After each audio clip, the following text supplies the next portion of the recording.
One of the questions every new dispatcher asks is, how much should I charge for my services? Well, the average industry rates are 3 to 6% of gross income generated for semi-trucks with any standard trailer or power only, and 6 to 12% for smaller hotshots and box trucks. In my company, we currently charge 4% for semi-trucks and 10% for box trucks and hotshots. We didn't come up with these numbers randomly. We did our research and compared the cost of advertising at different rates. We use parameters such as cost to attract a lead, conversion to an application, conversion to a signed customer, and collected data on customer satisfaction with the service at different commission rates. These rates showed the best results. But that doesn't mean that you necessarily have to do exactly the same. One of the reasons I don't charge higher commissions is because I need a large inflow of customers all the time to constantly supply all dispatchers with work. And as long as you're working alone, you can adjust to your workload. For example, for signing your very first customer, I recommend charging a smaller percentage so you can get to work faster and compensate for your lack of experience. It's not as important for you to make money right now as it is to get invaluable experience. Later on, when you've got 3 or 4 trucks and you're not too desperate to sign another one, try asking for a higher commission. Why not? Some dispatchers charge all the way up to 10% for semi-trucks. It all depends on you and how you sell your service. Another option for you is a weekly flat rate. In this case, instead of a percentage, the carrier must pay you a flat fee regardless of the weekly turnover. Market averages are from $150 to $300 per week per truck. The third option is a hybrid system, so a flat fee plus percentage. For example, a flat fee of $100 per week plus 3% of the turnover. And if you have a carrier who wants to work locally in one state or region and take short loads, you can even set a flat rate for each load. For example, $40 per load. It's not much, but if you have to book him 20 loads in a month, that's $800 in commission. So I provided you the market averages and list of possible options, but pricing your service is a personal matter. The price of your service must be agreed verbally and then outlined in an agreement or a contract. I attached templates of agreement with percentage and fixed rates in the lesson description. I'm not a lawyer and can't properly advise you on the matter of drafting contracts. I'm simply leaving you the templates written by my lawyer. They will be quite enough for you to start. And there are also plenty of templates on Google as well. Just search for dispatcher carrier agreements. If you will be entering into contract between a legal entity in the US and your legal entity in your country, it's best to contact a professional who will review these templates and adjust them to fit the laws of your country. Another important topic, list of services provided. So the standard service package of a dispatcher typically includes searching for loads, negotiating with brokers, booking loads, filling out carrier packets with new brokers, providing dispatch instructions to drivers, monitoring drivers in transit, providing broker updates, requesting lumper fees and other additional payments, and also invoicing brokers on behalf of carriers. All these services can be sold as one whole package or provided separately for a smaller fee. For example, I have a customer who has 6 trucks, but they all work on a contract for one specific factory, so they don't need a dispatcher who will build route plans and look for loads. They already have loads. When our sales manager offered them our service, they said they didn't need the whole package, but they needed someone to coordinate the drivers and keep track of the loads. So we adjusted to their needs and provided them with a dispatcher for only $300 a week. Working with all their 6 trucks takes the dispatcher maximum 2 hours per day. I also have customers who book their own loads but only need to have carrier packets filled out. So they drive most of the time, so it's easier for them to pay someone to do it. We charge them a nominal fee of $30 to $50 per packet, and it only really takes about 10 minutes to do it. Remember, selling individual services is a great supplemental income. The price of the individual service compared to the time spent on it should be much higher than the price of the full package of services. So let's say for $100, we'll do just the invoicing. It takes 10 minutes to do it. And for $250, we'll provide a full range of services, which requires much more effort. I'll give you another tip on how to expand your range of services and increase profits. Start partnering with companies that offer services complementary to yours. The most obvious partner of a dispatcher is a factoring company. Almost every factoring company has a referral or affiliate program.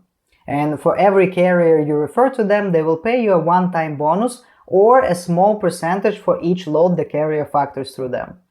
It might be 0.5% or even 0.25%, doesn't matter. But if you charge a 3% commission, that extra 0.25% increases your net profit by 8%.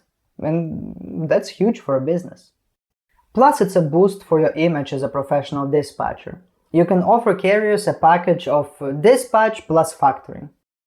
Factoring companies are usually large enterprises, so being associated with one is definitely a benefit for you. Factoring companies also offer other benefits to carriers, such as free fuel cards or discounts for repair services. If you partner with one, you will be able to offer all these benefits as well. Okay, for our final topic, I want to bring up the question of accepting payments from carriers. A self-employed dispatcher has many options, and I'll tell you my perspective on this issue, but I want to emphasize right away that I'm not a professional lawyer or a certified accountant.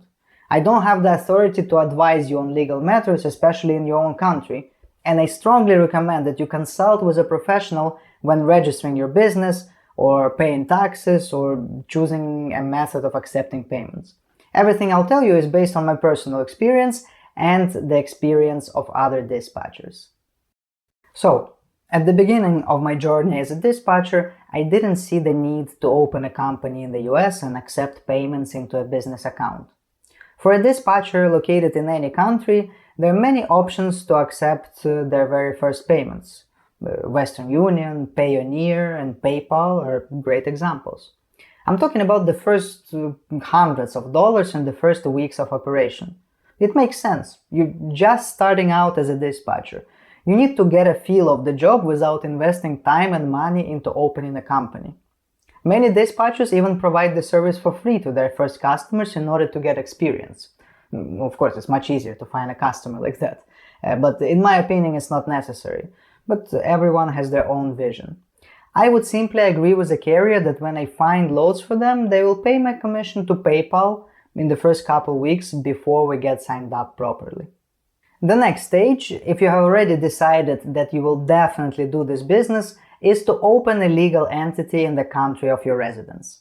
It could be a sole proprietorship or a limited liability company, or any other type of entity that has the right to provide services to foreign companies. Contact a certified accountant to find out about the options in your home country.